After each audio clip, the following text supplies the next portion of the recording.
Team Sonic Racing.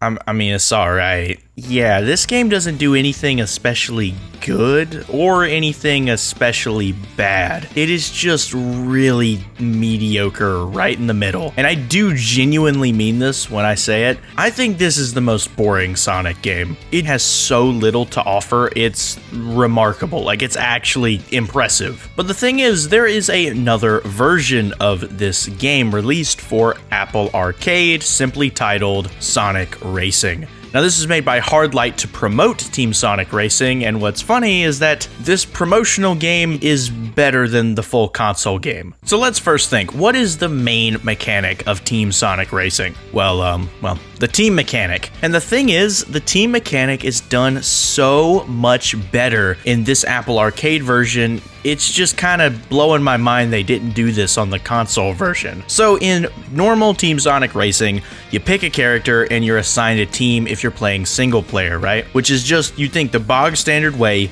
just a person buys the game and plays it. So you're just automatically assigned teams based on the character you picked, right? Seems fine enough, but wait, why would you call it Team Sonic Racing when you don't even get to pick your team? You don't really pick your team. If you just go into a race, it's just automatically assigned to you. In the mobile version, a huge part of the game is actually developing your team by combining stats and getting certain abilities based on what characters you pick. But in this game, it really doesn't do anything.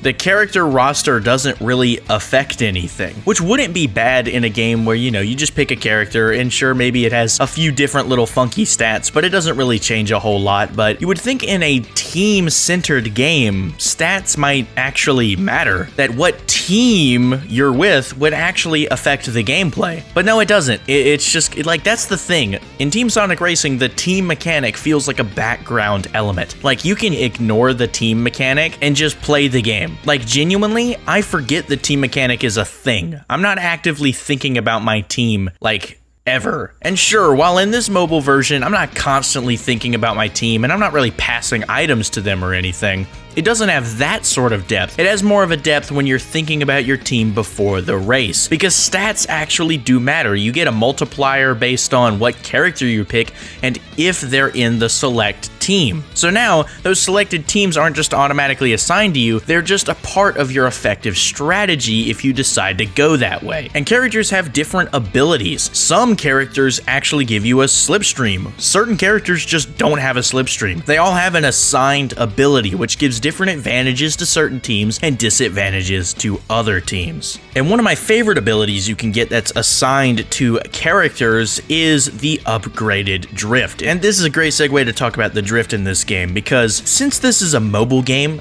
they don't have a drift button. All you have to do is just hold way off to the left or right while turning, and you start charging a drift. And what I like about this drift is that it's hard to pull off. You can't just drift on every turn. You genuinely have to think, is this turn sharp enough for me to be able to make a drift? You have to think about that. Sometimes you can think, oh, well, this curve is wide enough. Well, I have a white wisp, I have a boost wisp, so I can use that to be able to drift and get more speed. There is a lot of strategy with this drift.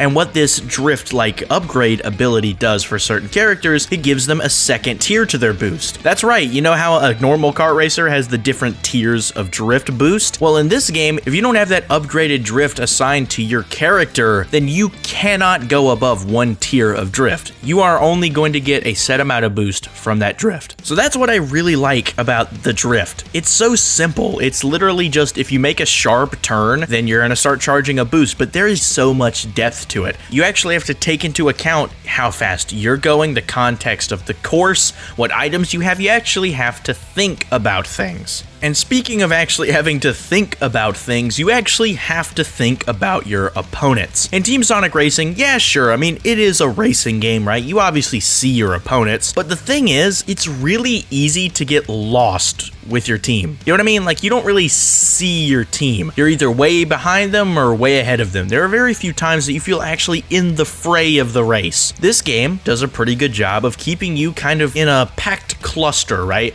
You can be way ahead of the pack, right? right, if you play your cards right, but most of the time you're usually pretty close to your team and your opponents. And I think that's the case because the track design in this game is way tighter. The tracks are not nearly as wide as they are in Team Sonic Racing. This game has much more compressed tracks. And I would say generally, these tracks honestly have more things to dodge. You're gonna have more spinning saw blades and different things laid out in front of the track that you can potentially hit. It feels a lot more action-packed. There's just a lot more going on, which is crazy considering the fact that this game is a mobile game. Well, yes, I am playing it widescreen with the controller in the video you're seeing. You can totally play the game vertically on a phone, just using the touchscreen to swipe which direction you want to steer, and it's still fun. The fact that they made this game as fun as it is, with it just being touchscreen swipe controls, genuinely blows my mind. There is so much more strategy here than I would have ever expected from a game like this. Each character on your team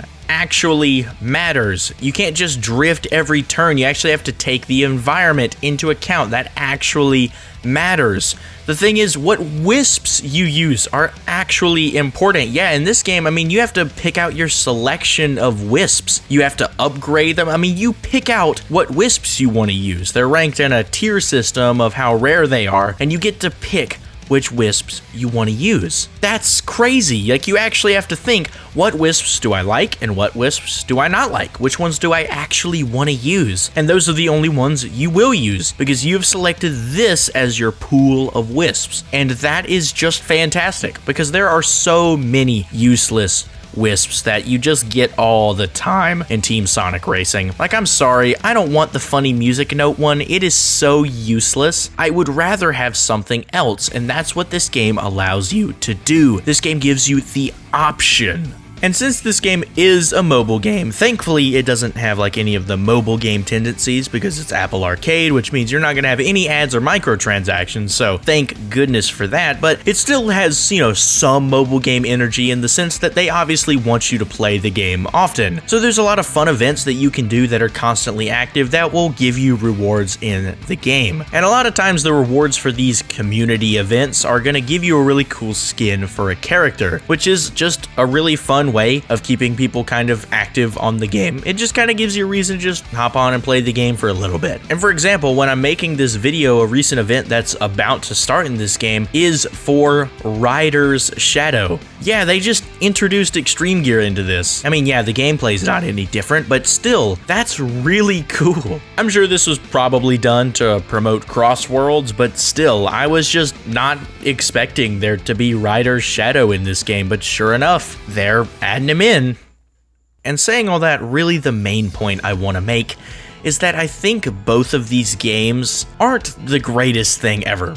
Like, Team Sonic Racing is really mediocre, and I think this game is pretty good. I think it's a good bit better, but, you know, neither of them are fantastic. But the main point I want to make is that a console racing game, a full-blown console Sonic racing game, is way more boring and uninteresting than a mobile game. And that's really sad to me, that a mobile game wipes the floor in just genuine gameplay interest. I don't mean some clickbaity, just addictive game. Like, no, just genuine core gameplay is more interesting. There's more going on, there's more to think about, and it doesn't get boring nearly as quickly. Honestly, shout out the guys at Hardlight.